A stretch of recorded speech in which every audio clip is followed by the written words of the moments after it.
શું તમારી સેવ ફરસાણની દુકાન જેવી નથી બનતી? તો ચાલો આજે દિવાળીના નાસ્તા માટે ફરસાણની દુકાન જેવી બેસનની સેવ બનાવી લઈએ. તો એના માટે સૌપ્રથમ બેસનની સેવ બનાવવા માટે અહીં મેં 2 કપ જેટલો ચણાનો લોટ લીધો છે. તેને સારી રીતે ચાળી લઈશું.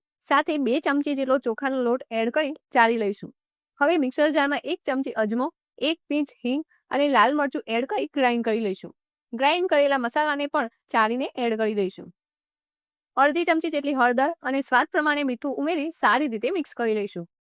હવે આપણે લોટમાં થોડું થોડું પાણી એડ કરતા જઈને સેવ માટે લોટ બાંધી લઈશું. તો અહીં તમે જુઓ સેવ માટે લોટ બંધાઈને રેડી છે. હવે તેમાં થોડું એવું ગરમ તેલનું મોણ એડ કરી દઈશું અને સારી રીતે મિક્સ કરી લઈશું.